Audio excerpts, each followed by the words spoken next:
Sabato njema wapendwa. Ninapenda kualika tena katika siku ya leo ya Sabato kwa ajili ya neno la Mungu. Kama watu waliochoka sana, ambapo Biblia inasema ya kwamba watu wa Mungu wanaposafiri katika dunia wanafika mahali wanachoka. Kama watu waliochoka sana, wimbo katika nyimbo za Kristo nasema waliochoka sana watapata raha. Kwa hiyo wale waliochoka sana katika Sabato wanapata raha. Kwa mujibu wa Waebrania 4 inasema ya kwamba wengi wataingia katika raha ile, lakini wengi kwa sababu ya kuasi kwao hawataingia katika ile raha. Lakini wote tunakaribishwa katika raha ya Sabato, na Bwana wa Sabato Yesu Kristo yuko tayari kutupatia mbaraka wa mkate wa mbinguni kwa ajili ya uzima wa milele. Maana alisema baba zenu walikula mana kule jangwani na wakafa, lakini yeyote aulaye mwili wangu yeye ataishi milele. Kwa hiyo wale ambao tutashiriki mkate huu wa asubuhi ya leo katika siku ya Sabato, tunaamini ya kwamba tutaenda kubarikiwa sana. Na karibu sana. Unaweza, kama unatazama online, ninaomba uweze kushare hiyo linki kwa watu wengi kadri Mungu anavyokujalia. Share. Natoa dakika moja kwa ajili ya watu kushare. Share link WhatsApp, share Messenger, share Facebook, share, kwa sababu kila ambacho tunaenda kujifunza ni kile ambacho watu wengi wanahoji maswali na hawana majibu. Kwa hiyo hatuendi kujifunza kitu cha kawaida. Kwa hiyo ndio maana nakusihi share kwa watu zaidi ambavyo naweza. Share. Tunaweza kushare kwa watu zaidi na zaidi, ili kwamba kuhakikisha kwamba watu wanapata majibu ya maswali. Nini maswali ambayo tunaenda kujibu katika somo la leo? Tunaenda kujibu maswali ambayo yanaulizwa. Je, sensa ambazo zinafanyika sasa, je, zitakuwa na madhara yoyote baadaye? Hiyo ndio ambayo tutaenda kupata majibu.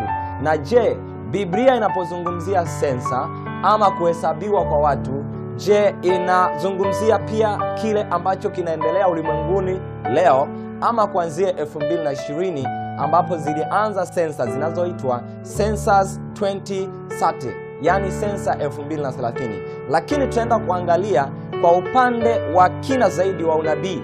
Je, unabii unatuambia nini katika nyakati hizi? Je, mambo yatakuwa vile vile ambavyo watu wamezoea?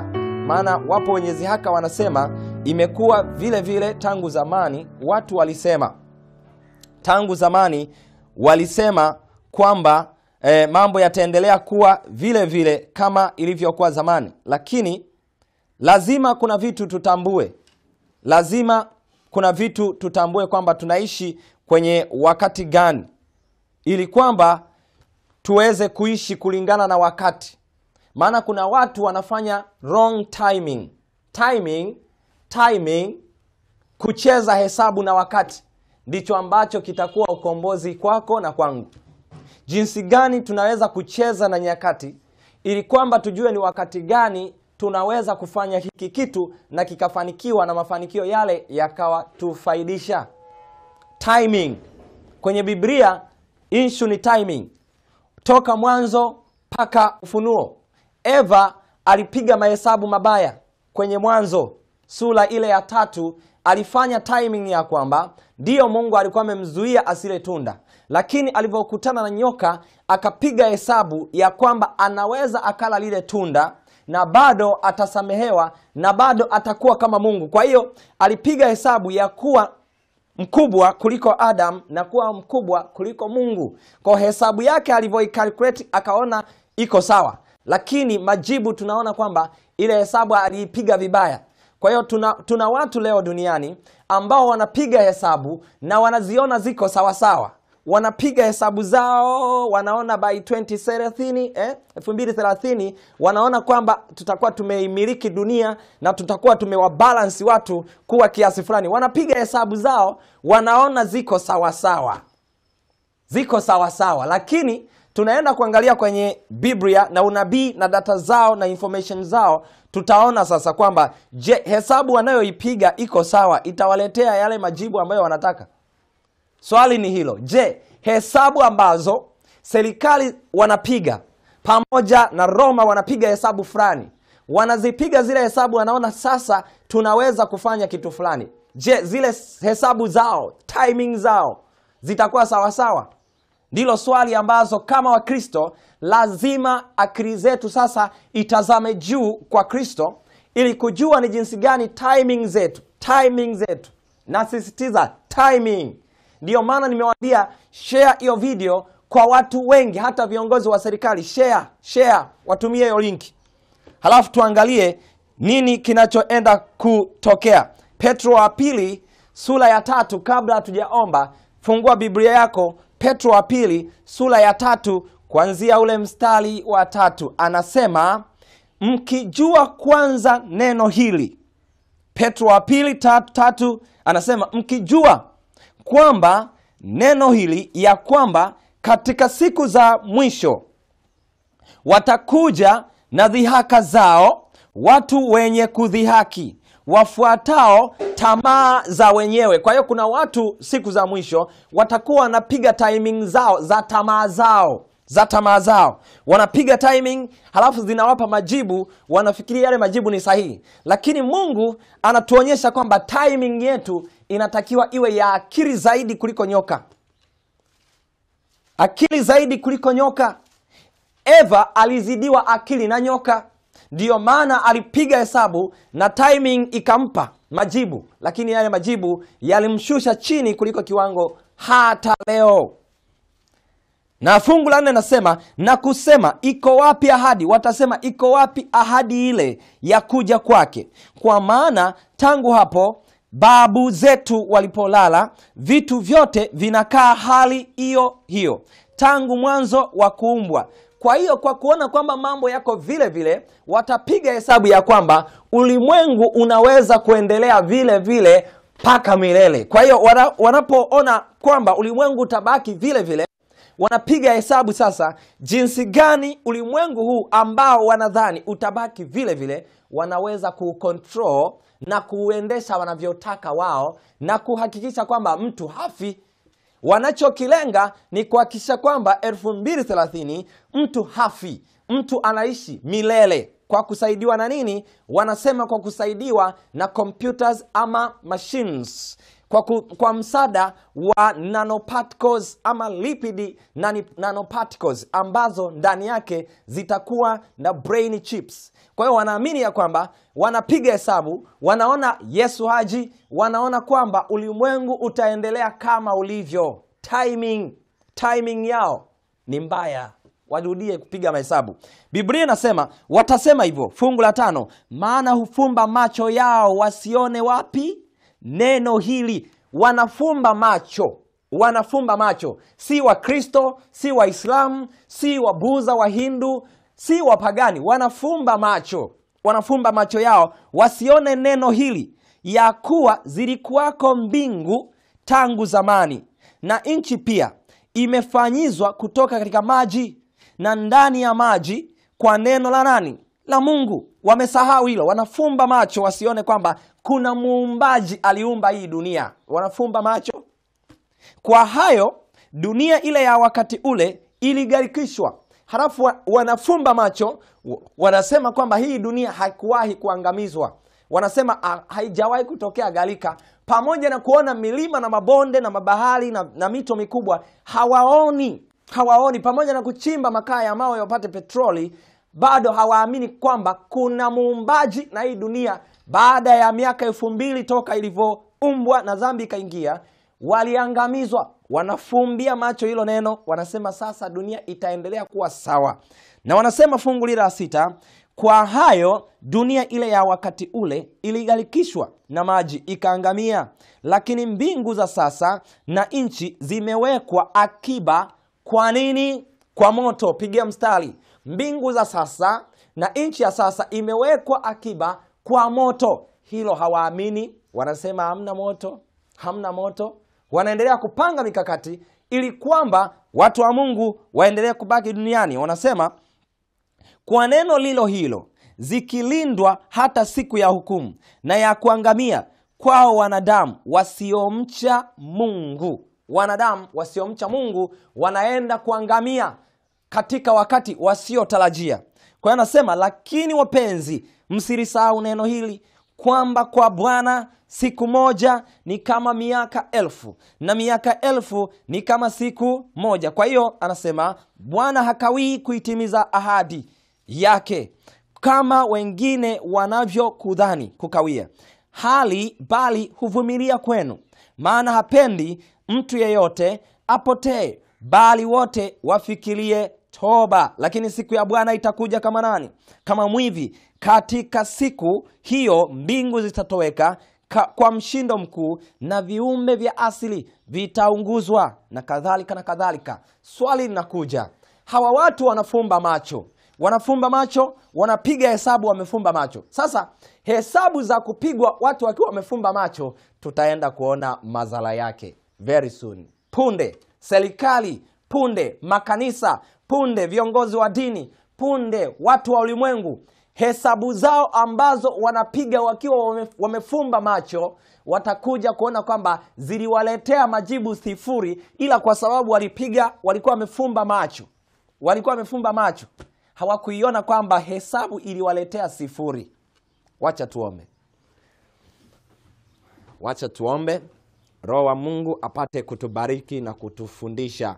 Hesabu zetu lazima tupige tukiwa tumefumbua macho. Tuombe. Mtakatifu Baba uketie juu mbinguni, wastahili heshima, utukufu na sifa. Wewe ndiye mfalme duniani na mbinguni. Wewe watawala viumbe vyote vionekanavyo na visivyoonekana. Wewe ndiye mtawala. Wewe ndiye ambaye ulifinyanga mwanadamu.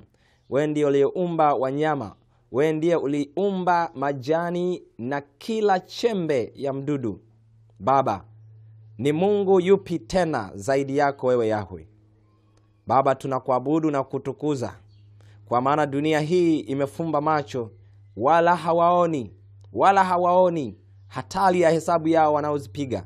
Baba, tunakuomba katufunulie makuu, tena makuu zaidi. Mbariki anayetazama online, na Bwana tunaomba tukinyenyekea, hata mimi nikishuka kwenye msalaba wa Kristo, kwa maana mimi si kitu ila wewe Bwana wa majeshi. Ni katika jina lake Yesu Kristo, amen.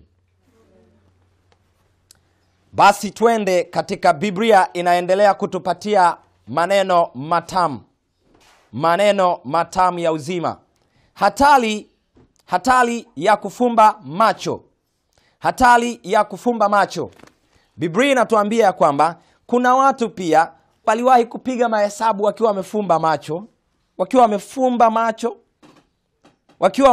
macho. Angalia, kuna kundi la watu jingine upande wa pili ambalo limeandikwa kwenye kitabu cha Waebrania 11. Twende kwenye Waebrania 11. Kuna watu ambao wao hesabu zao waliwahi kupiga miaka mingi iliyopita. Walipiga hesabu wakiwa wamefumbua macho, na zile hesabu waliona kwa mbali, tena wakaamini. Waliona kwa mbali majibu sahihi, lakini wakayaamini. Waebrania 11, twende kwenye Waebrania 11 kuanzia mstari ule wa 12.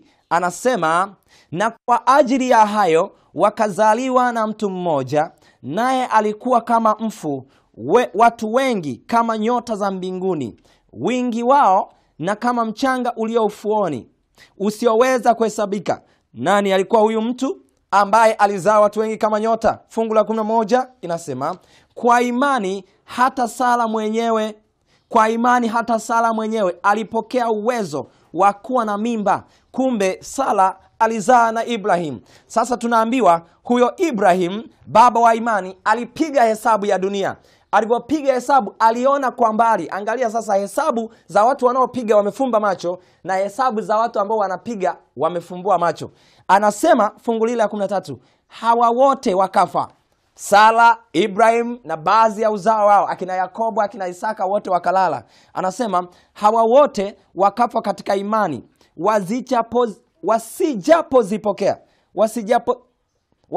wasijazipokea zile ahadi. Wakiwa hawajazipokea zile ahadi, bali wakaziona tokea mbali na kuzishangilia na kukiri kwamba walikuwa wageni na wasafiri juu ya nchi. Kwa hiyo akina Abraham pamoja na uzao wake walikufa, lakini waliona kwa mbali. Angalia hizo hesabu, pigia mstari, waliona kwa mbali. Yani walipiga hesabu na wakaona kwa mbali ya kwamba waliona mpaka Kristo anazaliwa, waliona mpaka Kristo anakufa msalabani, waliona mpaka Kristo anakuja mara ya pili. Kwa hiyo hizo ndizo hesabu za watu ambao walizipiga hesabu kwa imani wakiwa wamefumbua macho, wakaona kwa mbali. Sasa watu wanaopiga hesabu wakiwa wamefumba macho hawaoni mbali, hawaoni mbali. Akina Bill Gates hawaoni mbali, hawaoni mbali. Umoja wa Mataifa hauoni mbali, hawaoni mbali. Wabunge wanapiga hesabu, hawaoni mbali. Biblia inasema hatuoni mbali. Makanisa yanapiga hesabu, wanajenga makanisa na mahekalu makubwa ya mabilioni, hawaoni mbali, hawapigi hesabu. Wanapiga hesabu wamefumba macho. Sasa hatari ya kupiga hesabu kwa kufumba macho, wacha tuone nini matokeo yake. Nini matokeo yake? Biblia inasema ya kwamba kuna watu ambao wanapiga hesabu, wanaona kwa mbali, kwa mbali. Twende kwenye kitabu cha Mhubiri naye akasema maneno. Mhubiri naye akaandika, akasema ya kwamba ni heri mtu anayepiga hesabu za mbali. Mbali ni wapi? Mbali huwa ni mwisho. Kuna mwanzo wa kitu, toka kwenye mwanzo, mbali huwa ni mwisho wa kile kitu. Kwa hiyo watu wapo wanaopiga hesabu hawaoni ule mwisho, hawaoni ule mwisho. Kwa hiyo wanapopiga hesabu wanajikuta zinawapa majibu ya yes. Zinawapa majibu. Sitaki kuwasaidia kwa jibu. Wanasema hivi, kwenye gazeti la The Guardian wanaandika ya kwamba mwanadamu kufikia 2030 wanapiga hesabu, mwanadamu akisaidiwa na microchip wataweza kufikia uwezo wa kufikiria infinity. Wa infinity ambayo sasa huwa kwenye hesabu infinity huwa inachorwa kama 8 ila iliyosimama, iliyolala, kama 8 iliyolala. Sasa hivi kwenye mitandao ukiangalia, hata WhatsApp kuna kitu kinaitwa Meta, wameandika ile alama ya infinity, 8 iliyolala, 8 iliyolala, infinity. Kwa wanapiga hesabu. Maana ya infinity ni hesabu ambayo haihesabiki, yani inaenda kwa hesabu ndefu, haina mwisho. Kwa hiyo sasa wanapiga mahesabu, mitandao wanaziwekea nini? Infinity. Wanaingia kwenye mtandao ambao hautakadiriwa, kasi yake itakuwa ni infinity, uwezo wake ni infinity, yani kwamba hamna atakayewapima, haupimiki, infinity. Pia maisha wanayapigia hesabu, wanasema mwanadamu ataishi milele by 2030, na hiyo ni agenda kwenye UN 17 goals, zile agenda 17, magoli 17 ya agenda za UN, Umoja wa Mataifa. Wanasema agenda namba 3 inaitwa good health and well-being,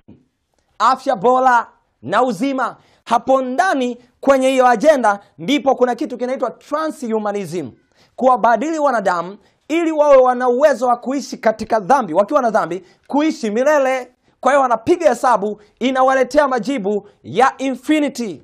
Infinity ndicho wanachopiga. Lakini Biblia inasema kwenye Mhubiri sura ya 7, Mhubiri, wacha tuone.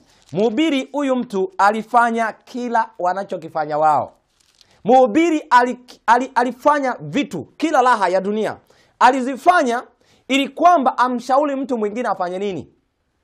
Alifanya kila kitu. Mhubiri 2, kabla hatujasoma Mhubiri 7 ana ile Mhubiri 8, wacha tusome Mhubiri 2. Anasema, nikauambia moyo wangu, haya nitakujaribu kwa njia ya nini? Ya furaha, basi ujifurahishe kwa anasa, na tazama hayo nayo yakawa batili. Yeye huyu mhubiri Suleiman alijaribu hizo furaha na raha wanazojaribu kuzipigia mahesabu, zinawapa majibu ya infinity. Anasema yeye alijaribu, akaona nayo hayo ni ubatili. Na nikasema juu ya kicheko na wazimu na juu ya furaha yafaa nini? Nayo akaona ni bure. Akasema moyoni mwangu nikapeleleza jinsi ya kuburudisha mwili kwa mvinyo, na kwa moyo wangu ukali ukiniongoza kwa hekima, jinsi ya kushikana na upumbavu, hata niyaone yaliyo mema ya kuwafaa wanadamu, ili wayafanye hayo chini ya mbingu siku zote za maisha yao. Nikajifanyizia kazi zilizo kubwa, nikajijengea nyumba, nikajipandishia mashamba ya mizabibu, nikajifanyizia bustani na viunga, na kuipanda humo miti yenye matunda ya kila namna. Nikajifanyizia birika ya maji ya kunywesha mwitu nilipopanda miti michanga. Nami nikanunua watumwa na wajakazi. Underline hiyo. Hiyo ndo agenda ya mwisho ya Papa. Agenda ya mwisho ya Umoja wa Mataifa ni kuwanunua watu, kuwafanya kuwa watumwa na wajakazi. Hiyo ndiyo final agenda. Final agenda. Na bado alitaka aabudiwe. Yeye alipiga zile hesabu na yeye kwa moyo wake zikampa majibu ya ndio, infinity. Alafu baada ya kufika kwenye ile infinity, kumbe infinity inahesabika. Kuna hesabu wakati tukiwa level ya advance. Kuna hesabu zilikuwa, wacha nisiongelee advance, niongelee tu shule ya msingi. Kuna wakati tulikuwa tukifanya hesabu tunaambiwa haiwezekani. Yaani tulikuwa tunajibu haiwezekani na unapata vema. Lakini kuna wakati tulipofika darasa la 7, la 6, la 7, kuna zile hesabu tukaambiwa kumbe kuna kitu kinaitwa negative. Kwa hiyo kuna hesabu sasa hivi wanazipiga zinaleta infinity, hazihesabiki, lakini mwenzao alishapiga hata ile haihesabiki infinity, ilikuwa na majibu kwamba ni negative, ni hasi. Negative. Na negative ni kupotea, ni hasara. Has ni loss. Kwa hiyo nasema alipiga hesabu akajifanyia watumwa na akajifanyia kila raha. Lakini anasema tena nikajikusanyia fedha na dhahabu na tunu za wapi? Za tunu za kifalme, na kutoka katika majimbo nikajipatia waimbaji waume kwa wake. Nao wale waliofanyaje? Na wale ambao wanadamu wanawatunuku masulia wengi, akaoa wanawake wengi kama 1000, wake 700 na masulia 300 hivi, jumla 1000. Lakini anasema basi nikawa mkuu.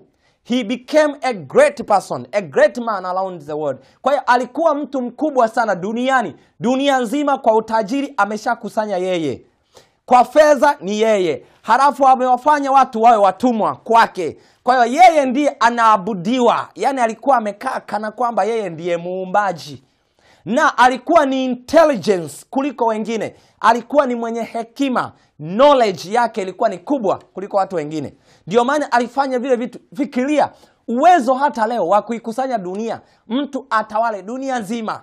Unajua hata Papa anatumia nguvu nyingi sana. Akili, yani pamoja na akili zote za kipepo na shetani mwenyewe, anatumia nguvu nyingi sana kuliko mwanzo. Kwa nini? Kuna knowledge ambao watu Mungu aliweka, alipandikiza kwa wanadamu, inampa shida. Sasa nikwambie, kama kuna kizazi ambacho kinapingana na mwovu na mawakala wake, wanapotaka kuwafanya kuwa watumwa, jinsi gani atafanikiwa kuwafanya kuwa slaves, kwa watumwa? Na Yesu anapokuja, ambaye sasa yuko nyuma ya ile infinity wanayoipiga wao, Yesu anakuja kukomboa watu wake. Anawakomboa kutoka kwenye nini? Anakuta wakiwa katika ule utumwa, wakiwa slaves. Wacha tuone. Biblia inasema kwamba pamoja na yote, anasema alivyofanya yote hayo, fungu lile la 10, wala sikuyanyima macho yangu chochote yaliyokitamani, wala sikuzuia moyo wangu katika furaha yoyote, maana moyo wangu ulifurahi na sababu za kazi zangu zote, na hii ilikuwa sehemu yangu katika kazi yangu yote. Kisha nikaziangalia kazi zote zilizofanywa kwa mikono yangu, na taabu yote niliyotaabika katika kuzitenda, na tazama yote ni ubatili na kujilisha nini? upepo. Kwa hiyo alisema kwamba yote aliyoyafanya kwa muda mrefu, kwa gharama nyingi, hata kwa kuua waliokuwa wakimkwamisha, anasema ya kwamba yote alisema ni kujilisha upepo. Upepo, kula upepo. Maana yake alishindwa tu kutumia neno ambalo, yani alitumia hilo neno ili watu waelewe anamaanisha nini. Kujilisha upepo ni kitu kisichowezekana. Kwa hiyo aliposema ni sawa na kujilisha upepo, maana yake ni sawa na bure, ni sawa na losi, ni sawa na negative, ni sawa na hasi. Kwa hiyo pigeni hesabu vizuri, mama, baba, dada, kaka, piga hesabu zako vizuri. Tuko 2022 hapa. Hatuko mwaka 1900. Tuko 2022 hapa. Tunasogea mwisho. Piga hesabu vizuri. Kama unafungua miladi ya mabilioni, halafu kuna watu wanakuambia tutafanya biashara mpaka Kristo anakuja, piga hesabu zako vizuri. Piga hesabu zako vizuri. Usipige hesabu za kina Bill Gates ambazo zinakwambia infinity, kwamba Yesu atachelewa tu mpaka miaka 1000. Wanakudanganya. Piga hesabu vizuri. Hata Ibrahim pamoja na Sara waliona kwa mbali. Msipige hesabu mmefumba macho. Mnapiga hesabu mmefumba macho.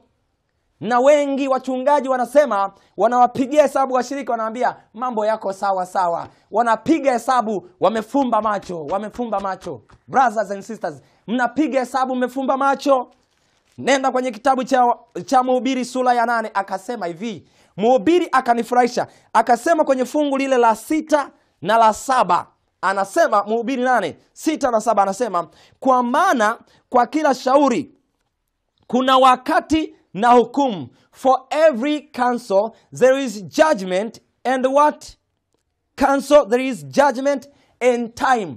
Kwa kila jambo kuna wakati na hukumu. Pigia mstari. Hayo maneno aliandika Mhubiri, mtu mwenye hekima, aliyefanya huo ujinga wote. Watu wanaopigia hesabu wanasema wacha tu hesabu watu, wacha tujue wana kompyuta ngapi, wacha tujue wana gari ngapi, wangapi wameajiriwa. Maana walioajiriwa wanajua ni watumwa wao tayari. You know, watu walioajiriwa ni slavery already, ni slaves already, ni watumwa wao. Nitakuonyesha kwa Biblia.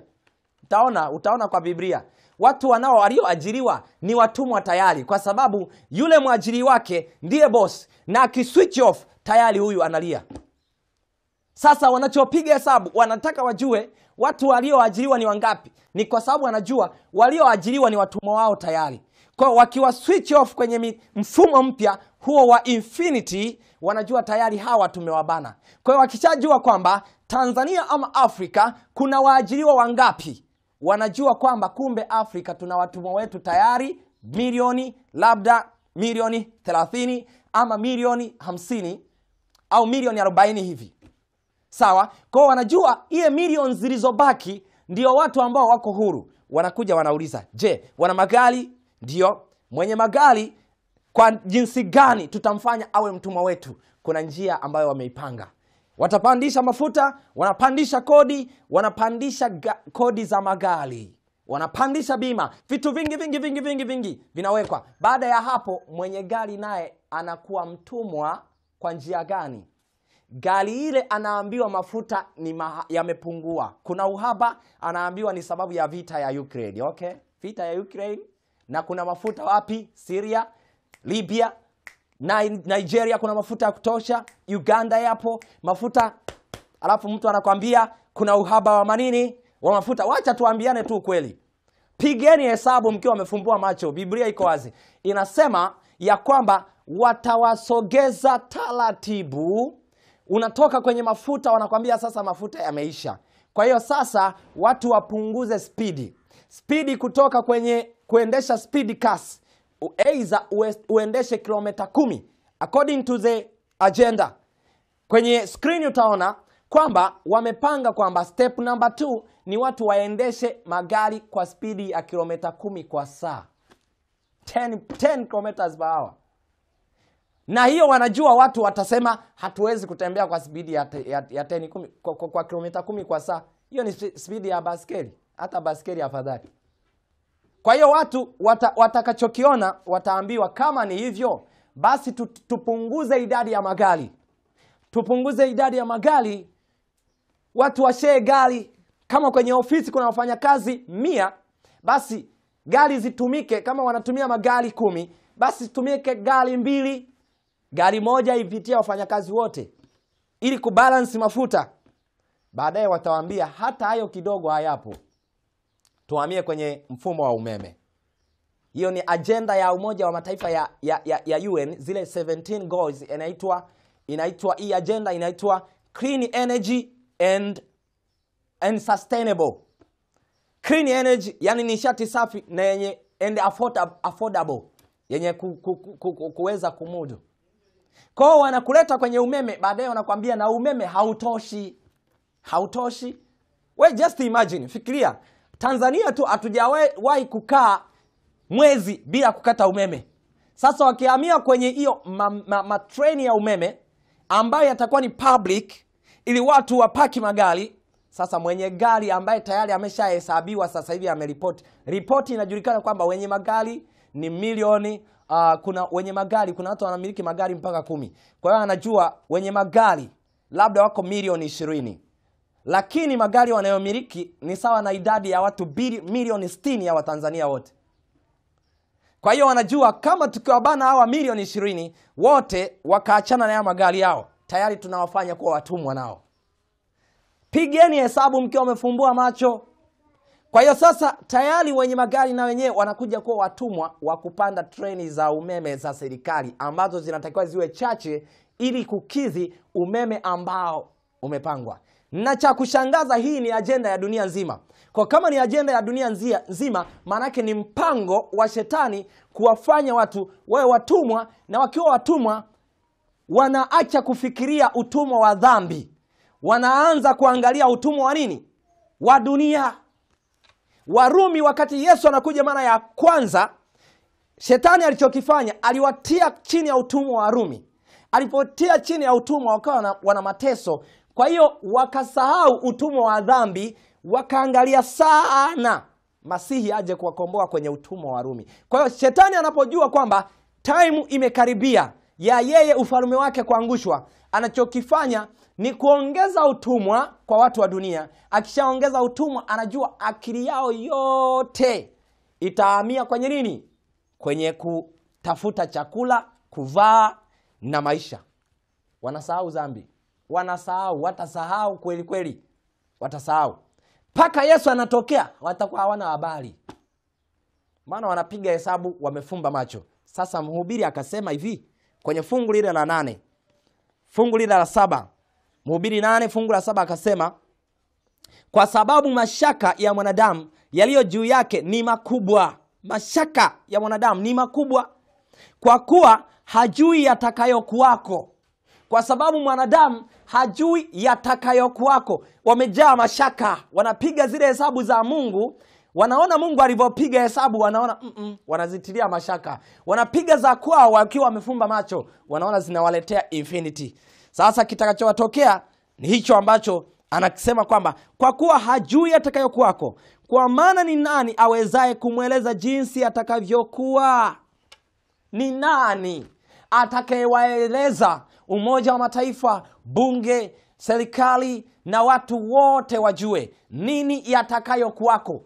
Ni nani atakayewaambia? Maana wanapiga hesabu wakiwa wamefumba macho.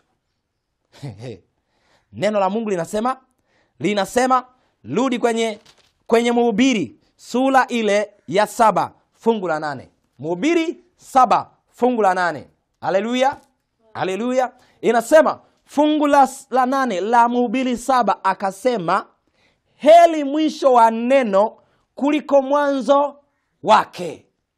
Angalia sasa, akasema yeye heri mwisho wa neno lile, mwisho wake kule mbali. Kwa wale wanaopiga hesabu wanaona kule mbali mwishoni, wanaona anasema heri kule mwisho kuliko hapa mwanzo. Heri mwisho kuliko mwanzo. Na akasema na mvumilivu rohoni kuliko mwenye roho ya kiburi. Kiburi ndicho ambacho kinafanya watu wafumbe macho kuifumbia Biblia, wanafumbia macho unabii ili wapige hesabu zao ziwape majibu ya infinity. Juu zaidi, ndivyo ambao wanapiga hesabu. Sasa Biblia inasema ya kwamba we are going to be slaves, isipokuwa tu tustuke mapema. Piga hesabu zako vizuri. Mungu tu anacheka, anaangalia watu wanakaa kwenye vikao, wanagawana maji. Mungu anawaangalia tu, anasema hao watu wameshapiga hesabu, wamefumba macho. Na hata Biblia inasema hata kanisa limefumba macho. Tena wao sio kufumba macho tu, ni vipofu. Ufunuo sura ya 3 fungu lile la 14 akasema shahidi mwaminifu. Shahidi mwaminifu, yani anayejua uhakika, mpiga hesabu.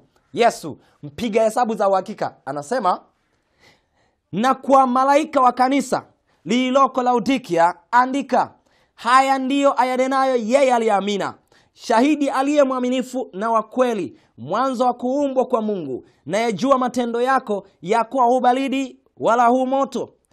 Ingekuwa heli kama ungekuwa baridi na nini. Kwenye mstari ule wangapi? Wa 17 anasema, kwa kuwa wasema mimi ni tajiri na nimejitajirisha wala sina haja ya kitu. Laodikia anapiga mahesabu akiwa amefumba macho. Jibu litatoka hapa. Hayo mahesabu ya kujiona ni tajiri na sina hitaji la kitu kwenye mwaka 2022. Hizo ni hesabu za kanisa likiwa limefumba macho, linaona halihitaji chochote kutoka kwa Yesu. Jibu linatoka, kwa nini watu wanapiga mahesabu haya? Anasema ni kwa sababu, fungu la 18.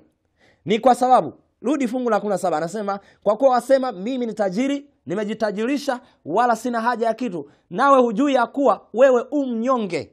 Hesabu sasa za shahidi mwaminifu, anasema wewe ni mnyonge, na majibu ni mwenye mashaka na maskini na kipofu. Ndiyo maana anapiga hesabu zinampa tayari amekamilika.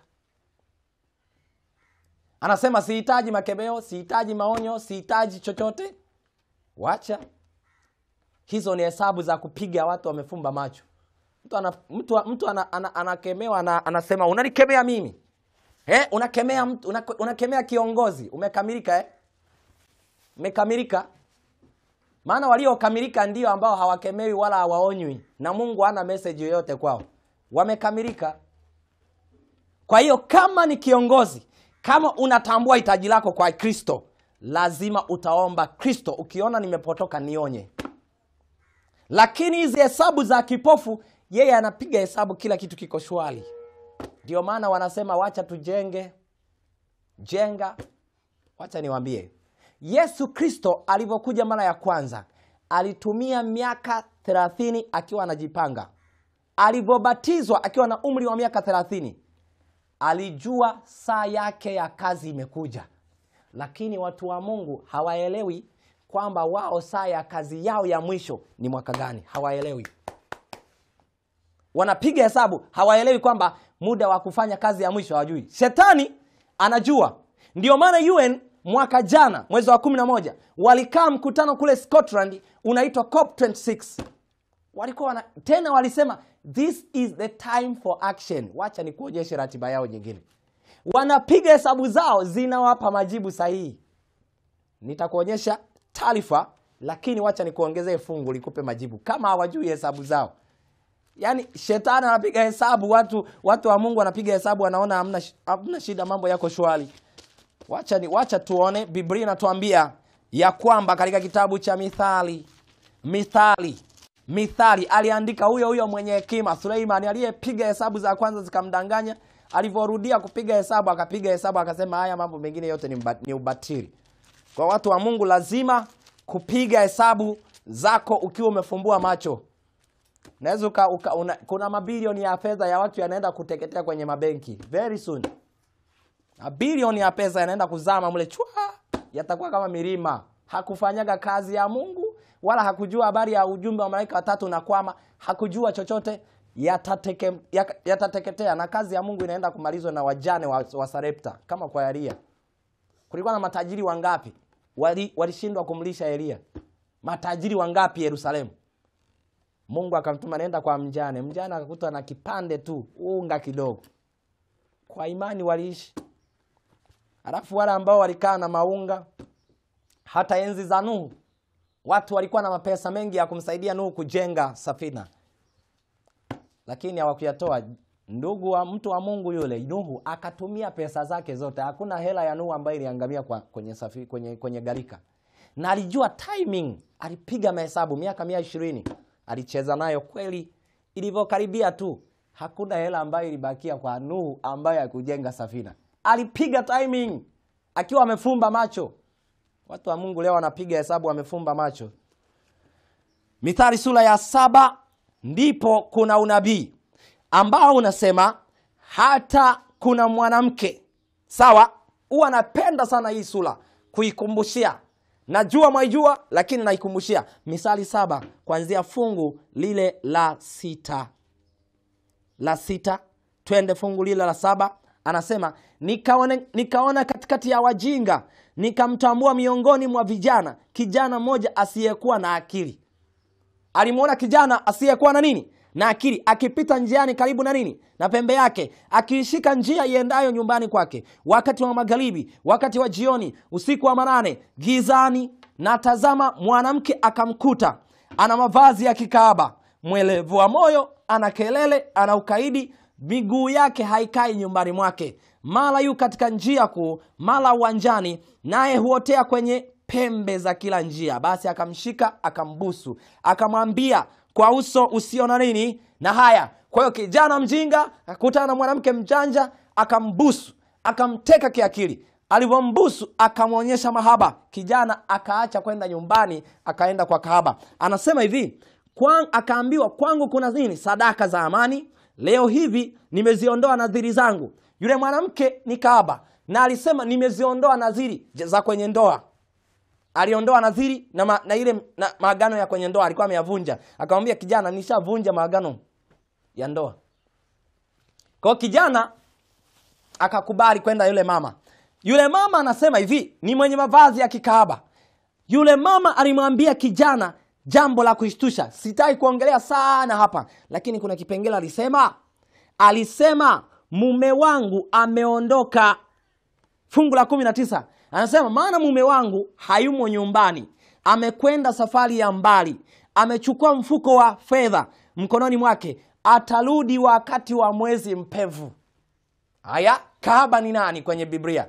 Kahaba alimteka kijana, kijana akadanganya mume wangu atakuja wakati wa mwezi mpevu. Kahaba, Ufunuo 17, ni kanisa ambalo limezini, limefanya ushirikiano na maraisi. Maraisi wako chini ya control. Kwa linakutana na hawa vijana wajinga, watu wakubwa wajinga, ambao Biblia ndio inawaita wajinga. Wengine watasema unawaita watu wajinga, viongozi wajinga. Biblia imesema ni kijana mjinga. Mjinga ni mtu asiyejua. Mpumbavu ni mtu anayejua lakini anaenda kichwa wakati anajua. Sasa huyu alikuwa ni mtu ambaye haelewi. Na mjinga ni bora kwa sababu Yesu anaweza kumwelewesha. Hata wengine ni wajinga. Tumetoka kwenye zama za ujinga, na bado tunapaswa kufanywa vizuri tena upya siku zote za maisha yetu. Kwa hiyo Biblia inatuambia ya kwamba wajinga watakutana na huyu mwanamke. Anajua kabisa mume wake anakuja wakati wa mwezi mpevu. Kanisa la Roma linajua Yesu anakuja, na linajua kwa kuwa litakutwa limezini na wapagani na kuunganisha na Wahindu na kuunganisha na waabudu mashetani na Freemasonry. Wanajua kabisa, wale top leaders wanajua ya kwamba tunakaribia kwenye wakati ambapo Yesu hata tuacha salama. Wanajua. Si Biblia imesema wanajua? Sasa Laodikia hujui nini? Watu wa Mungu hatujui nini sasa? Kama Roma yenyewe inajua Yesu anakuja. Ndio maana wanakimbiza agenda mpela. Waswahili wanasema kwa sababu wanajua kwamba we are approaching to the end, ambapo mume kama akikuta mwanamke alishakuwa kahaba, lazima aje ampige mwanamke na kumfukuza kwenye nyumba. Kwa yule mama akamteka kijana, na ndivyo anavyoteka maraisi, kwa akili na kwa nguvu ya dola na kwa nguvu ya majasusi. Lakini yote hayo ni hesabu za kufumba macho, ni bure. Wacha niwaonyeshe kitu. Twende kwenye kitabu cha Kutoka sura ile ya 1, ni jinsi gani shetani atawateka watu wa Mungu na atataka kuwashikilia kwenye utumwa. Kwa sababu wamesikia kwamba watu wengi sasa wanataka wakimbilie vijijini na mashambani, ni jinsi gani watawashikilia waendelee kubaki mjini. Yaani wakati sisi Wasabato wengi wanapanga wakimbilie vijijini, shetani alikuwa ameshakwisha kujua na anajua kwamba watakimbilia. Kwa hiyo kwenye muda ambao wanataka wao wahamie vijijini, ndio wakati ambapo shetani atawafanya wawe watumwa. Wacha uone, Biblia inasema hivi: wakati wana wa Israeli wakiwa kule Misri walipoamka na wakaletewa ujumbe kwamba muda wa sisi kuwa watumwa umefika mwisho, waliletewa message ya kutoka na nani? Na Musa pamoja na nani? Na Haruni. Kwa hiyo Musa na Haruni walikuwa kama wapeleka ujumbe wa malaika watatu kwa wana wa Israeli, ukiwaonyesha ya kwamba hukumu za Misri zimekuja na ole wake atakayemsujudu nani? Farao. Wakapewa ujumbe wa kutoka, Exodus, kutoka. Walipopewa ujumbe wa kutoka kwenye mji wa Misri, ndivyo ambavyo sisi tunapewa ujumbe wa kutoka kwenye makanisa ya Babeli. Na sio tu kutoka kwenye makanisa, bali kutoka pia kwenye mifumo ya ajira ya Babeli. Utumwa, maana zile ajira ni utumwa. Kwa hiyo ule ujumbe ulipotolewa, Farao aliupata. Unajua nini Farao alisikia? Aliposikia ule ujumbe alisema hivi, Kutoka 1 fungu la 8. Aliposikia ule ujumbe kwamba hawa watu wana mpango wa kutoka, akapanga sasa hawa watu hawatoki. Maana wakitoka hatuna wafanyakazi, wao ndio tuwafanya watumwa. Wao ndio walikuwa wanaingiza pesa. Wao ndio ambao walikuwa wanatusaidia kwenye intelijensia. Maana Wasabato wengi ndio ambao wako kwenye sehemu nyeti za benki. Wasabato wengi ndio wako kwenye taasisi nyeti za serikali.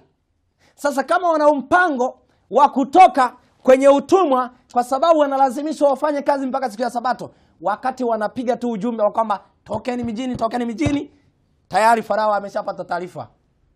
Kwa hiyo alisemaje? Mstari wa 8, basi akainuka mfalme mpya kutawala Misri asiyemjua Yusufu, akawaambia watu wake, angalieni watu wa wana wa Israeli ni wengi, tena wana nguvu kuliko sisi. Haya, na tuwatendee kwa akili, wasije wakaongezeka. Tena ikitokea vita, wao nao wasije wakafanyeje? Wakashikamana na adui zetu na kupigana nasi na kutoka katika nchi hii na kutoka katika nchi hii. Kwa hiyo aligundua kwamba wataenda kutoka kwenye miji hii, wataenda kutoka kwenye dunia hii, kutoka. Kwa alipogundua kwamba wanakaribia kutoka, ni kama sisi sasa hivi tunajua Yesu anakaribia kututoa. Kwa hiyo kama tunagundua kwamba Yesu anakaribia kututoa na tunataka tuhamie mashambani, wameshajua message kwamba Wasabato sasa hivi wanatoka. Na sio Wasabato tu, hata wa Pentekoste wanatoka sasa hivi. Hata watu wasiomjua Mungu kabisa wameanza kutoka, wamestuka. Wameshastukia game. Watu wanatoka nje ya miji, wanauza magari, wanauza majumba, wanaenda vijijini. Sasa ujumbe uliposikiwa, Farao aliagiza mambo mangapi? Alisema namba 1, waueni watoto wa kiume. Tena alitumia njia gani? Alitumia njia ya wakunga, wawaue watoto wanapozaliwa tu. Wakunga, manes. Tena Biblia inasema, sio maneno yangu, inasema kwa mstari ule wa 15, kisha mfalme wa Misri akasema na wazalisha wa Waebrania, mmoja jina lake aliitwa Shifra na wa pili jina lake aliitwa Pua. Akasema wakati wazalishwapo wanawake wa Kiebrania na kuwaona wa katika kuzaa, ikiwa ni mtoto mwanamume basi muueni, bali ikiwa ni mtoto wa mwanamke na aishi. wakasema ongeza namba ya wanawake, punguza namba ya wakiume. Leo wanatumia teknolojia Watu hawaelewi kwamba akina Pua na Shifra wameshapewa kazi ya kuua watoto. Zinakuja tu dawa za lazima, watu hata hawaelewi. Maneno ya Mungu yanasema ya kwamba kwa kuwa walikuwa wamepanga maneno hayo, hao wazalisha wa Waebrania wakasema hivi, wakuwa walikuwa wakimcha Mungu wasifanye kama walivyoamriwa. Ndio maana manesi wengi kwa kuagizwa kwamba fanyeni hivi kwa watoto kupitia NGO vishirika vingi vinaleta hela, chanjeni. Leta hela, watu wanalipwa 50,000, laki ngapi, watu wanapigania vihela vile. Wanachanja watoto wa wenzao, watoto wa wao hawawachanji. Sikia, Mungu sio kipofu. Malipo ni hapa duniani. Hapa. Lazima tuambiane tu kweli. Utachukia, shauri yako. Malipo ni hapa, utakutana nayo. Biblia inasema wale wacha Mungu manesi hawachanji. Wanawaficha watoto, wanawakepesha. Wanawaambia wazazi, kaeni makini, jihadharini na hii kitu. That is the answer. Hakuna kipya, shetani ni yule. Na ndio yule. Na Yesu naye ndivyo atakavyokomboa. Step ya pili. Baada ya kufaulu hilo swala la kutaka kuua watoto wa kiume, watoto wengi waliokolewa na wakunga wacha Mungu. Manesi mnaomcha Mungu, fanyeni kazi yenu huko mahospitalini. Wakunga mlio wacha Mungu, fanyeni kazi yenu. Huu ndio wakati wenu. Msipofanya hivyo, Mungu atafanya wokovu kwa njia nyingine. Ila nyinyi na uzao na baba zenu mtaangamia. Esther aliambiwa hivyo. Wakati wako kusimama, simama. Kama sio wakati wako wa kusimama, sawa. Ila kama ni wakati kama huu, ni wewe kusimama. Daktari mcha Mungu, simama kwa wakati wako. Usiposimama, Mungu atafanya wokovu kwa watoto kwa njia nyingine. Lazima tuambiane ukweli. Lazima tupige hesabu tukiwa tumefumbua macho, ili tujue jinsi gani watu wanaweza kuokolewa. Kwenye sura ya 5, step ya pili, nini alifanya Farao? Sura ile ya 5 kuna agenda ya kuwafanya watu, kuwaongezea kazi ili wawe watumwa zaidi. Tena ili wasizae, alisema wafanye kazi zaidi. Wacha. Sura ya 5 kuanzia fungu la kwanza, Biblia inasema hata baadaye Musa na Haruni wakaenda wakamwambia Farao, wakasema, Bwana Mungu wa Israeli asema hivi, wape watu wangu ruhusa waende ili kunifanyia sikukuu jangwani. Kwa hiyo Mungu anatoa ujumbe, sio wa ombi, ni wa amri. Waachieni watu wa Mungu wafanye ibada kwa Mungu, sio kufanya kazi mpaka siku ya Sabato. Kisa wewe ni bosi ndio umemwajiri. Waachieni. Wapeni ruhusa. Kwa sababu malipo ni hapa. Na hizo hesabu za kupiga tumefumba macho ndizo ambazo zilimpa kiburi Farao, akaufanya moyo wake mgumu paka mapigo 10. Mtu aelewi, anasema simjui Yehova. Na ninatambua kwamba watu wengi hawamjui Mungu kabisa. Na Farao alichokisema ni kweli. Alikuwa hamjui nani? Hamjui Mungu. Tena Biblia inasema alikuwa hamjui hata Josefu. Alikuwa hamjui. Watu wengi hawajui wacha Mungu waliosimama kwenye serikali. Hawajui. Lakini Biblia inasema ruhusa ya ibada ilikuwa ni lazima.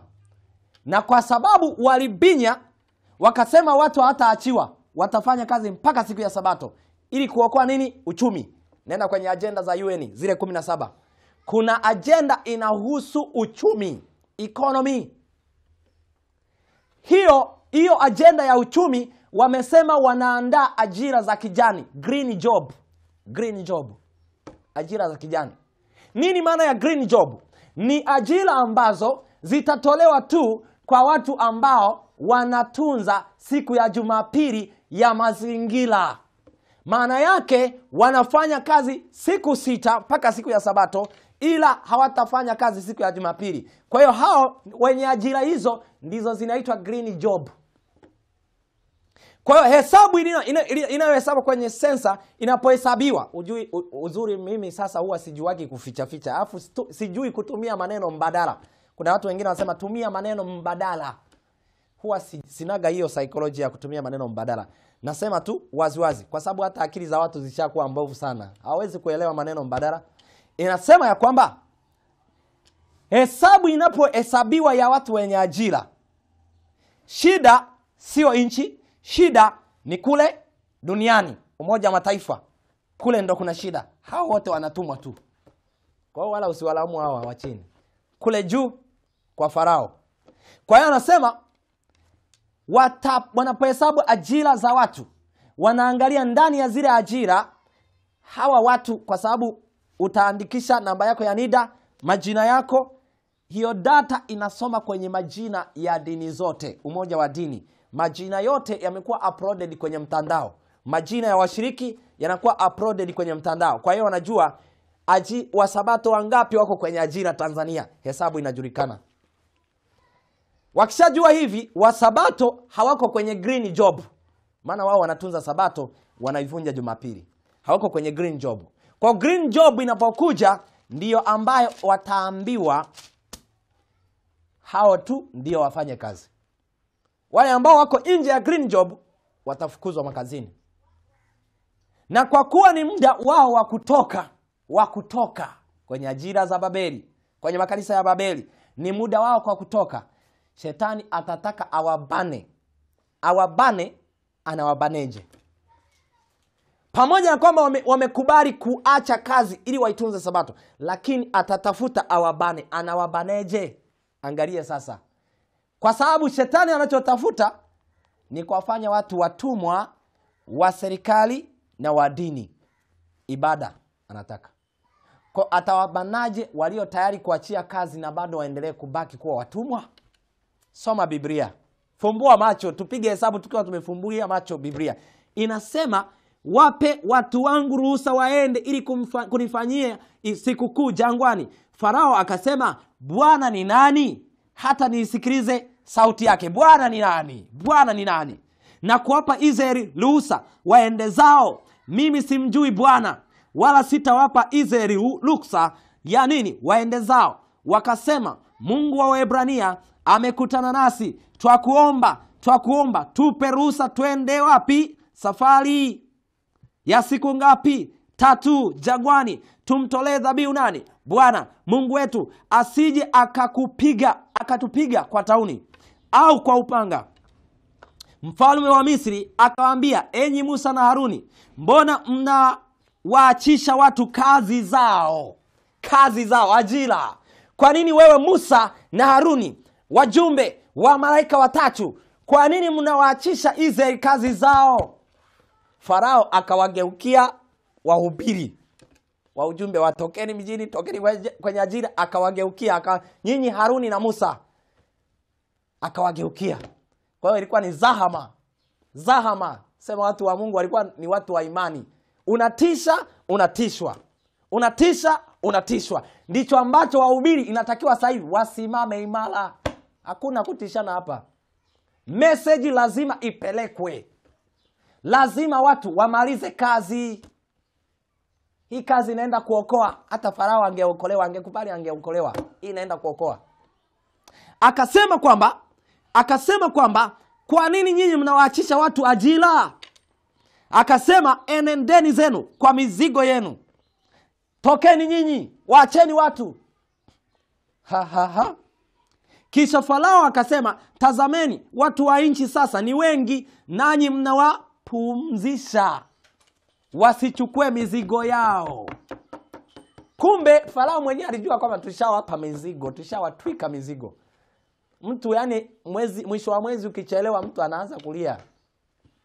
Huo ni mzigo. Mtu anapewa mafaili. Yani ikifika saa 10 mafaili mengi ya kutosha. Mtumwa. Na salary ni ile ile. Mafuta yamepanda.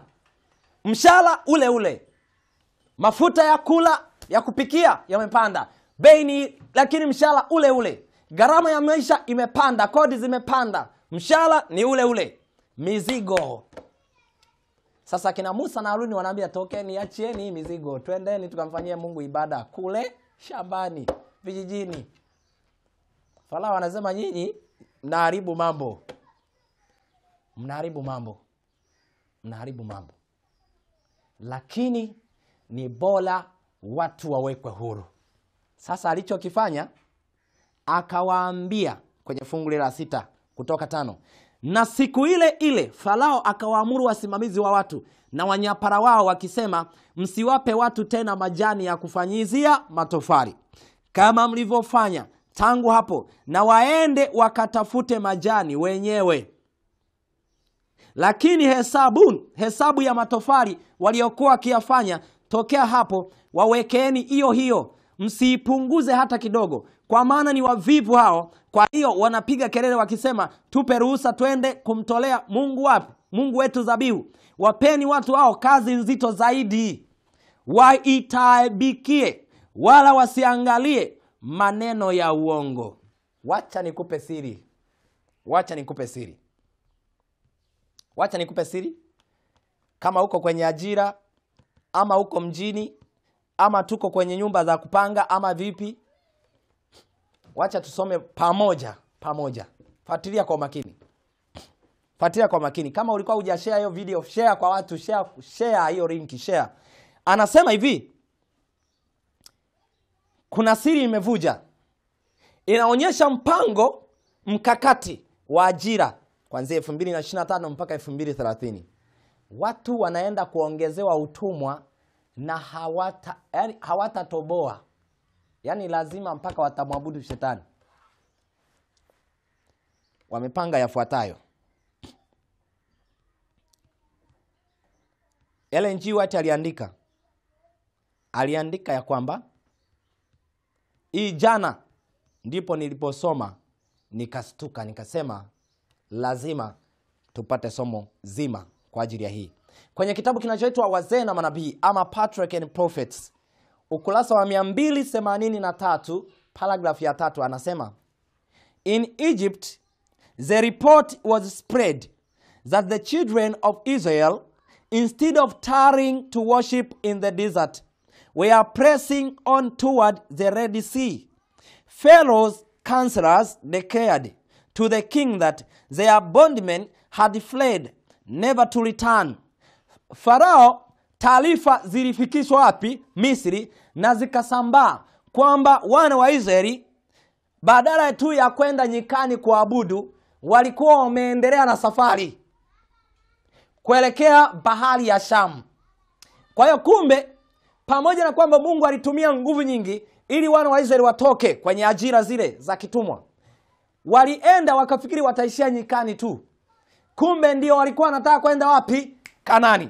Tunapoenda mashambani, watu wanafikiri tunaenda tu mashambani kuishi.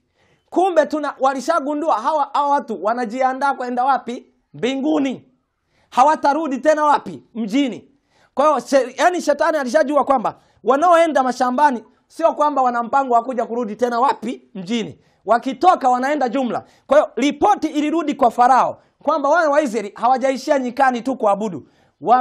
Wameendelea na safari mpaka bahari ya Shamu. Sasa wale washauri wa Farao wakamwambia mfalme kwamba watumwa wao wamekimbia na hawatarudi tena. Taarifa ikapelekwa. Wakasema hivi, the people deplored their folly in attributing the death of the firstborn to the power of God. Their great men, recovering from their fears, accounted for the plagues as the result of natural causes. Wow. Wanasema kwamba hawa washauri wa Farao ambao walikuwa wamepigwa hofu kwa sababu wakati siku wana wa Israeli wanatoka siku ya 14 ya mwezi wa kwanza, ambao ndio siku Yesu alikufa msalabani, siku ya Pasaka, anasema walikuwa wametiwa hofu kwa sababu ya ile pigo la mzaliwa wa kwanza. Sasa wale watu wa Farao na jeshi lake Badala ya kujua kwamba aliyewapiga ni Mungu, baadaye walidanganywa na wanasayansi wao, wakasema kilichotokea pale kuhusu ile pigo la mzaliwa wa kwanza ilikuwa ni issue ya natural disaster. Kwa hiyo yale mapigo 7 yatakayopigwa kwa Umoja wa Mataifa na Vatican yatapigwa, ila baadaye watatuachia. Baada ya kupigwa mapigo 7, baada ya kupitia hiyo sheria ya kwamba lazima tufanye kazi mpaka Jumamosi na kuivunja na kuitunza tu siku ya jua, watapigwa mapigo, watatuachia free kwa lazima. Wakisha tuachia free kwa lazima, baada ya kamwezi tu watadanganyana kwamba hayo mapigo tuliyoyapata yalikuwa ni issue ya kisayansi, ilikuwa ni global warming. Ufunuo 16 inasema jua litaunguza. Watasema hiyo ilikuwa ni jua tu kama kupanda kwa joto duniani. Hawatajua kwamba ni Mungu. Yani shetani hataki watu wamjue Mungu. Hicho ndicho ambacho anataka. Kwa atasema hilo ilikuwa ni natural disaster. Kwa hiyo wataendelea kutufuatilia mapolini kwenye wakati wa taabu kuu. Wafuatilieni. Hiyo ilikuwa ni natural disaster. Maji yatakuwa kama damu. Ufunuo 16 nasema pigo la maji kwa damu. Watasema tu ni kitu kililiakiti kwenye maji. Hataki kumwona Mungu kwenye mapigo. Ndiyo maana kwenye pigo la mvua ya mawe watamtukana Mungu. Ufunuo 16 fungu la 20. Watamtukana Mungu. Kwa sababu wanafikiri kila kitu ni sayansi. Not everything is science. Mambo mengine ni ya imani. Ndio maana 2020 watu walikuwa nakaziwa sayansi. Ujinga tu. Vitu vya imani ni vya imani, sayansi ni sayansi. C19 eti ni sayansi. Tunaishi 2020, si 1900. My brothers and sisters, lazima tupige hesabu tukiwa tumefumbua macho. Kwa shetani alichokifanya kupitia Farao akasema, kwa nini tumewaruhusu Israeli waondoke? Hawatarudi. Wakaamua kufukuzia mpaka wapi? Bahari ya Shamu. Wakafukuzia. Lazima warudi. Wakaingia kwenye bahari ya Shamu, ikawameza. Ndivyo ambavyo watatutafuta kwa teknolojia, kwa microchip, kwa mtandao, kwa kila mbinu. Lakini hawatarudigi tena mjini. Wataangamia huko. Na hata panga zao itafikia mahali watajaribu kutukata, hazitakata. Kwa sababu wanafukuza wana wa Israeli, halafu wanaingia kwa bahari ya Shamu kwenye ubatizo. Nini maana ya ubatizo? Ubatizo kuzamishwa kwa ajili ya toba. Sawa? Si ndio? Ubatizo mwingine ni wa nini? Yohana alisema, mimi nabatiza kwa maji, lakini yupo atakayewabatiza kwa maji, kwa roho na kwa moto. Kwa roho na kwa moto. Ubatizo wa Roho Mtakatifu ambao watu wengi sasa wanaukataa. Wanasema ukibatizwa kwa jina la Roho Mtakatifu unabatizwa kwa shetani.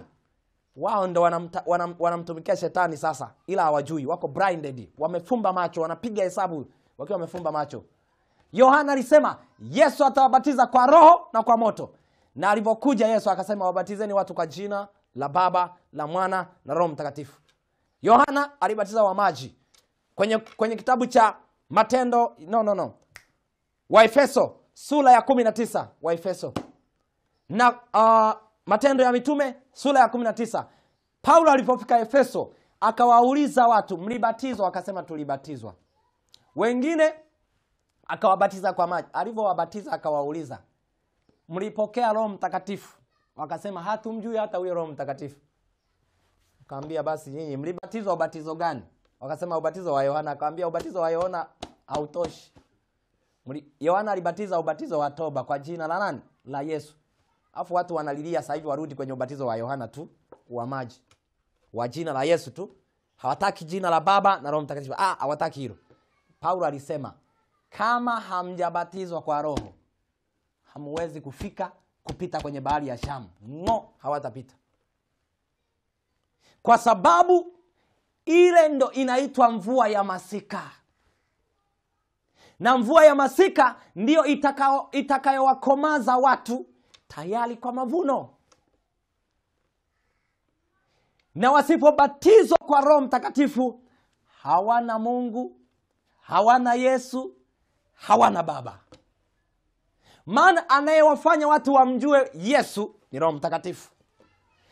Anayewafanya watu wamjue Baba ni Roho Mtakatifu. Ndiye mwalimu, mkumbushaji. Watu wanasema usitubatiza kwa jina la Roho, unatubatiza kwa jina la Shetani. Nasikitika tu, nasema wacha niwaambie tusibishane sana mtandaoni. Utakutana nayo majibu. Mnapiga hesabu mmefumba macho, brothers. Napiga mahesabu mmefumba macho. Tazameni mbali na unyenyekevu. Roho ya viburi wahubiri, roho ya viburi. Ndio maana Yesu anaruhusu mshike mapotofu. Roho ya viburi, mimi ni mimi, najua, mwalimu. Mtu anajiona mwalimu. Mwalimu ni Kristo Yesu, na kiongozi ni Kristo Yesu pekee. Tena alisema msipende kuitwa viongozi. Kujiinua nafsi. Sasa nini wanapanga kwa dakika zingine 5? Kwa ajira. Farao alipambana kuwarudisha wana wa Israeli, ilikuwa impossible. Walipoenda kupita bahari ya Shamu, walibatizwa ubatizo wa maji, walibatizwa ubatizo wa Roho, na wakasonga mbele. Sisi tunapoingia kwenye mapigo 7, tutamwagiwa mvua ya masika. Kabla ya kupita kwenye yale maji, mvua ya masika, tunamwagiwa Roho Mtakatifu tena. Tutaangazwa na utukufu. Sasa baada ya kuangaziwa na utukufu, unafuata ubatizo wa moto. Nani aliye moto wa ulao? Ni Mungu Baba mwenyewe. Kitendo cha kukutana na uwepo wa Baba ni moto. Na ule moto wa siku za mwisho atakayehimili peke yake ni aliyefunikwa na Yesu. Maana Mungu Baba hajawahi kuvaa ubinadamu kama Yesu. Yesu watu walimuona uso kwa uso kwa sababu amefunikwa na ubinadamu. Baba ana umbo la kiungu, tena hakuna anayelijua. Amefunikwa na utukufu unawaka kama moto. Danieli sura ya 7, nenda kasome. Mzee wa siku. Nani ambaye atakutana na ule ubatizo face to face na Baba? Ni yule ambaye dhambi zake zimefunikwa na Yesu. Sasa wanaingia hao majeshi ya Farao, majeshi ya Papa, Umoja wa Mataifa, nao wengine majasusi, sijui na makundi gani, makundi yake yote. Yanakimbiza watu ambao wamefunikwa na damu ya Yesu. Anaenda kukutana huko mashambani na milimani kwenye mapango. Wanakutana na watu wamefunikwa na moto. Zekaria sura ya 2 inasema yeye Mungu atawafunika watu wake, atakuwa ukuta wa moto. Sasa wanafukuzia watu ambao wamezingirwa na ukuta usioonekana wa moto. Watafia huko. Tafia. Kuna wanajeshi, kuna polisi ambao wao wanatekeleza tu agizo walivyoagizwa. Hawatarudiki tena. Wataenda, wataondoka milele. Wacha tusome document ifuatayo. Hii document inatoka kwenye website moja inaitwa, hii website inaitwa Miss Kinsey and Company Home. Miss Kinsey and Global Institute. Ni Global Institute, ni taasisi ya kiulimwengu. Inaitwa Miss Kinsey. Anasema title ya ile website wameandika jobs lost, jobs gained. Ajira zapotezwa, ajira zarudishwa. Wanasema hivi, hii ni global. Wanasema what is the future of work will mean for jobs, skills and wages. November 28, 2017 walitoa lamani mapema kabisa, walivujisha. Kama ambavyo magonjwa yanavyotokea, tunaona taarifa zamani walizivujisha. Hapo wamevujisha utaratibu wa ajira, ndio maana zinahesabiwa. Angalia sasa kinachoenda kufanyika. Reported by James Manyika, Susan Lund, Michael Chui, Jacques Buhin, Jonathan Wotzel, Paluri Batra, Ryan K.O. and Sauraba Sangvi. An era, wanasema sasa, an era marked by rapid advances in automation and artificial intelligence. Anasema tunaenda kwenye zama ambazo watu walio na ajira, kwa sababu wenye ajira wanapata hela za kujikimu maisha. Sasa ili umfanye mtu mtumwa, lazima umnyang'anye kwanza kinachomsaidia kujikimu. Watawanyang'anyaje ajira? ambazo wameshazihesabu. Watatuleta kwenye mfumo wa kutumia AI, automation, artificial intelligence ya kisasa ya maroboti. Yatachukua ajira za watu waliohesabiwa kuwa wako kwenye ajira. Zinachukuliwa zile ajira, zikishachukuliwa zile ajira, tayari wanakuwa watumwa zaidi, maana hawana hela na hawawezi kujikimu. Ndicho ambacho kinapangwa. Kisha anasema jobs gained under different scenario through 2030. The technology driven world is which we live is a world filled with promise but also challenges. Cars that drive themselves. Yataletwa magari yanayojiendesha yenyewe. Madereva, ajira zimeondoka, ambazo wameshahesabu. Wewe ni driver, wameshajua namba ya madereva wako wangapi. Robots zinazoenda kushushwa zitakuwa zimehesabiwa. Magari yanakuja ambayo yanajiendesha na yatakuwa lazima, maana magari ya mafuta wana cancel, wanaleta yanajiendesha yenyewe. Kwa hiyo watu wanazidi kuwa watumwa. Ukishanyang'anywa ajira, huna hela, wanakuambia utapata kila kitu huduma bure. 2030 gazeti la Forbes wanasema kila kitu kitakuwa huduma. Kisha kuwa huduma, unapata huduma tu kama umekubali kumwabudu Farao. Ndio hivyo. Halafu wengine wanasema machines that read X-ray, madaktari. Zinaletwa mashine ambazo zinaweza kusoma X-ray, algorithms that respond to customer service. Na hata wale wa mapokezi zinaletwa mashine zinazo respond customer service. Na umeshatoa taarifa, mimi ni nesi kwenye sensa. Haya, zinaletwa robot kulingana na idadi. Na ile idadi na ndio maana watu wameletewa wanaita nini? Vishikwambi vile tablet. Zile tablet sensor ilikuwa inaenda moja kwa moja. Ilikuwa inaenda moja kwa moja kule duniani. Nasema Census Bureau huwa hazitoi taarifa, hazivujishi. Sheria iko hivyo. Lakini wao nao hawajiendeshi wao. Kuna top governments. Biblia inasema wanaendeshwa na mwanamke. Ufunuo 17:18. Kwa taarifa zilikuwa zinaenda moja kwa moja. Kwa hiyo inajulikana manesi wangapi, madaktari wangapi. Zinakuja robots zinachukua ajira zenu. Mnakuwa watumwa. Hamuna hela tena. Paka muabudu Farao. Kisha anasema yet even as these technologies increase productivity and improve our lives, their use will substitute for some work activities. Humans currently perform a development that has sparked much public concern. Kia wanasema automation ndio teknolojia itakayotumika kwenye kilimo, vivyo hivyo. Kila mahali wanaenda kubadilisha kila kitu by 2030. Anasema our key finding is that while there may be enough work to maintain full employment to 2030, under most scenarios, the transitions will be very challenging, matching or even exceeding the scale of shifting our agriculture and manufacturing. Kwa kumbe hata watu wa kilimo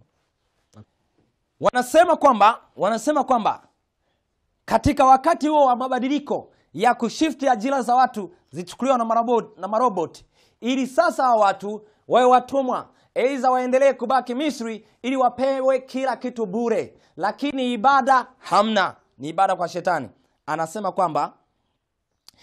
Wanasema kwamba our key finding, ufunguo wetu, is that while there may be enough work, wakati japo ambapo kutakuwa na kazi nyingi, to maintain, kuendelezwa full employment to 2030, ajira katika 2030, chini ya matukio mbalimbali. Most scenarios, katika matukio mengi, the transition, mabadiliko hayo, will be very challenging, yatakuwa yenye changamoto, matching or even exceeding the scale of shifts, yatakuwa yenye even hata kuzidi kile kiwango cha mabadiliko, hasa kwenye kilimo. Hata wakulima ajira zao zinaenda kuwa ngumu.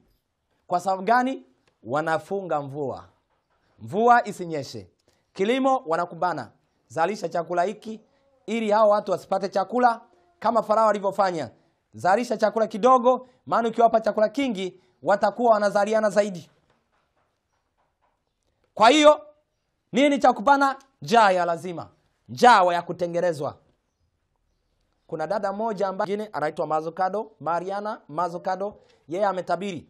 Alitabiri chanjo itaanza lini, alitabiri uchumi utayumba lini, akatabiri mwezi wa 8 wa 9 dunia nzima kuna njaa 2022.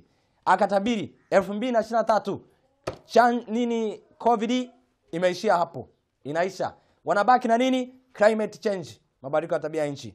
Kwa lazima watu wa Mungu tuendelee kutafakari jinsi gani mwaka huu alitabiri huyu Mariana Mazzucato akisema 2023 COVID-19 imeisha, na akasema wataurudisha uchumi wa New World Order. Uchumi huo una green jobs, ajira za kijani.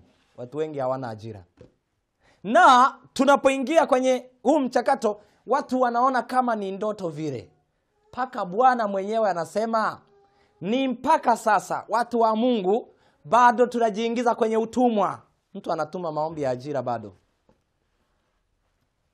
Sawa? Maana kila mtu anapiga hesabu zake. Piga tu hesabu zako, kama ni infinity sawa.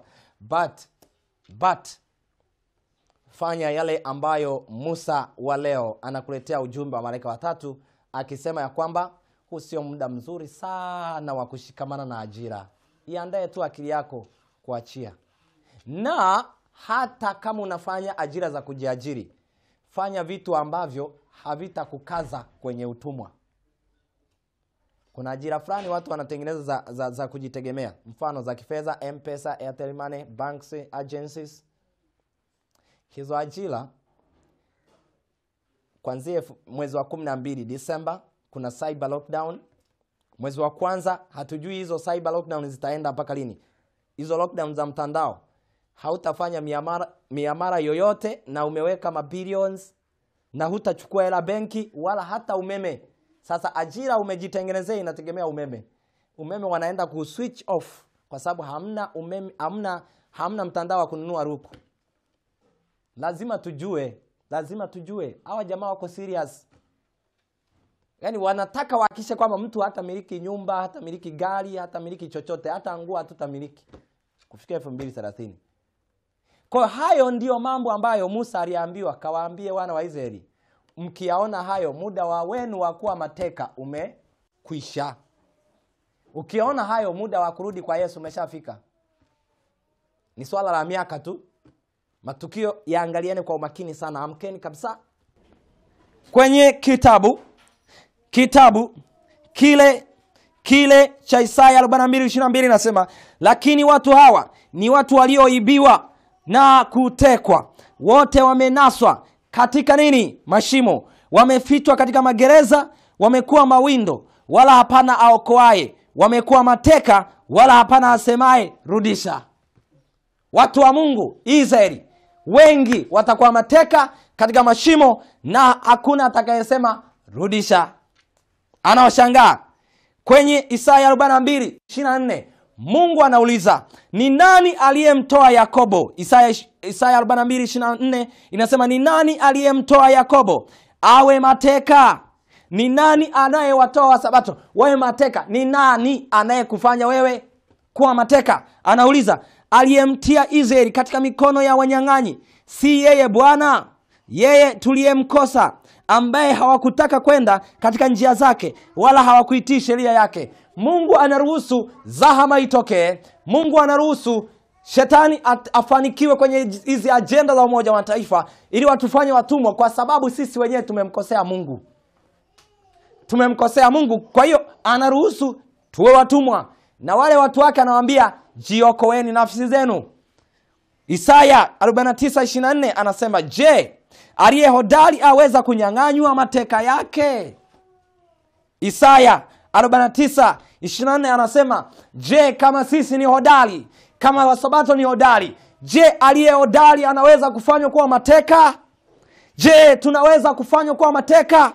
Inasema, je, aliye hodari aweza kunyang'anywa mateka yake, au jeshi lao waliofungwa halali wataokoka? Naam, Bwana asema hivi, hata jeshi la wafungwa wake aliye hodari watakapokonywa mikononi mwake, na mateka yake aliye jabari wataokoka. Mateka wake aliye jabari wataokoka.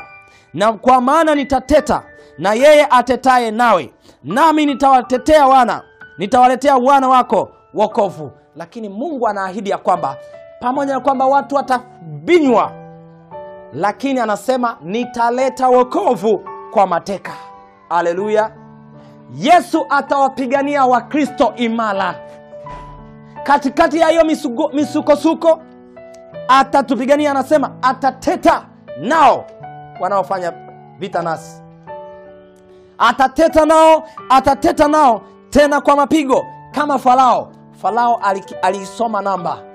Leo kuna watu wana viburi, wanajidai hawamjui Mungu, hawajui Sabato. Wanasema kwani Sabato kitu gani? Fanya kazi bwana. Hamuijui Sawa, hata wengine tulikuwa tuijui. Mimi nilikuwa Mkatoliki. Tulikuwa tuijui. Lakini ilifika hali tunaijua, tena sio kwa kulazimishwa. Sasa mtu ambaye hataijua Sabato kwa kusoma, ataijua kwa kulazimishwa. Naam, anasema kwenye mstari tena wa Isaya sura ile ya 61 fungu la kwanza. Isaya 61 fungu la kwanza inasema, Roho ya Bwana Mungu juu yangu, kwa sababu Bwana amenitia mafuta niwahubiri wanyenyekevu habari njema. Amenituma ili kuwaganga waliovunjika moyo, kuwatangazia mateka uhuru wao, nao waliofungwa habari za kufunguliwa kwao. Yesu alikuja kuwafungulia watu utumwa gani? 1, utumwa wa dhambi. 2, utumwa wa Rumi. Sasa watu wakataka tu wafunguliwe utumwa wa Rumi, ila dhambi waendelee nazo. Katika utumwa mbaya kabisa kuliko wote ni utumwa wa dhambi. Na hata kuivunja Sabato ni dhambi. Sasa wanataka watuvunjishe Sabato kwa lazima. Wao wameiasi na sisi wanataka watufanye tuwe waasi. Yaani kiasi kwamba Zaburi anasema jinsi watu wa Mungu watakavyotoka kwenye wakati wa taabu kuu, watakuwa kama wanaota. Watakuwa kama wanaota. Yani wataona kama ni ndoto vile. Biblia inasema itakuwa kama tunaota. Maana ile shurba itakuwa imetuchosha mpaka tunakata tamaa.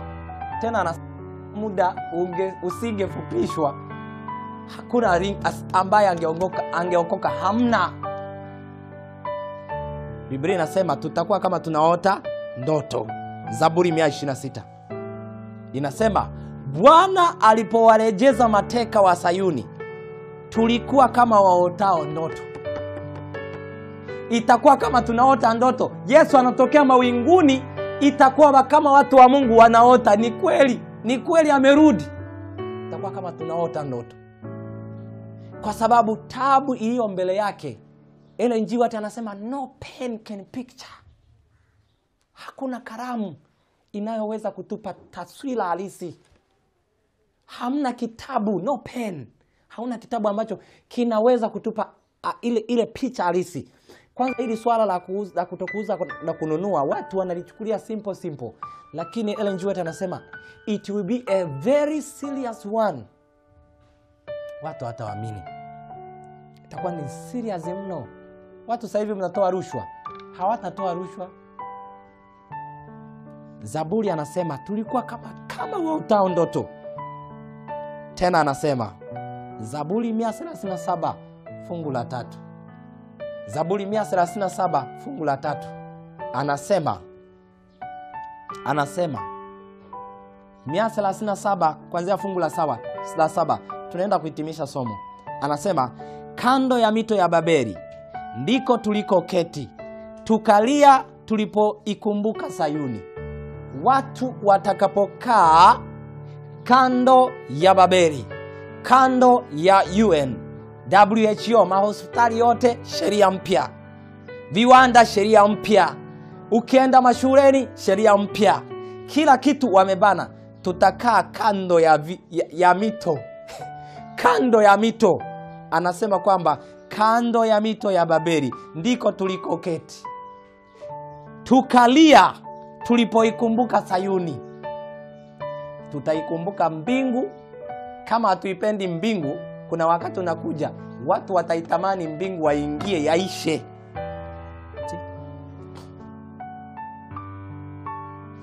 Na tuombe. Mtakatifu Baba wa mbinguni, tunakutukuza kwa ajili ya Yesu. Hakika Bwana, unatufunulia, unatuvujishia mtihani, ni kwamba tuingiapo kwenye mtihani tupate kufaulu na tupate kuwa na ujasiri. Ndio kusudi kubwa la wewe Mungu kuvujisha mtihani wetu.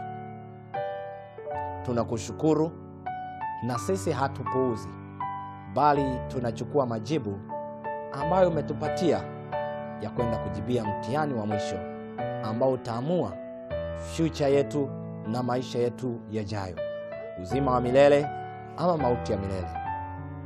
Baba, tunakuomba utufungulie. Sisi ni mateka, hata kwenye afya bado ni mateka. Tuategemea vidonge, tuategemea chanjo zao, tuategemea kila kitu kutoka kwao. Bado sisi ni watumwa kwenye elimu, tunategemea ufumo wa elimu wa dunia. Bado sisi ni watumwa hata wa ajira. Sisi bado ni watumwa hata wa ibada. Tuategemea ibada si kwa Yesu bali kwa wanadamu. Baba, tunaomba utuweke huru kiroho na kimwili pia. Tupatie kumfuata Yesu popote aendapo, ili tuwe katika miongoni mwa 144,000. Baba, tunaomba utusaidie. Kama kuna watu wanatamani kuuza nyumba zao ili wafanye kazi yako ya mwisho, wengine wana aseti nyingi, tunaomba Roho wako Mtakatifu awaongoze. Wabariki wote ambao wametazama online, wabariki wote watakaoendelea kushare, wabariki. Lakini tunakushukuru kwa utulivu na uwezeshaji wa vyombo ambao Bwana, pasipo mkono wako tusingeweza. Tunaomba Baba, uwaokoe ndugu zetu ambao hawajui lolote, kwa maana watakapoingia mtihani miguu yao itatetemeka, magoti yatatetemeka, mioyo yao itakuwa ikizimia kwa hofu. Yesu, uwasaidie ndugu zetu pia. Ni katika jina lake Yesu Kristo. Amen.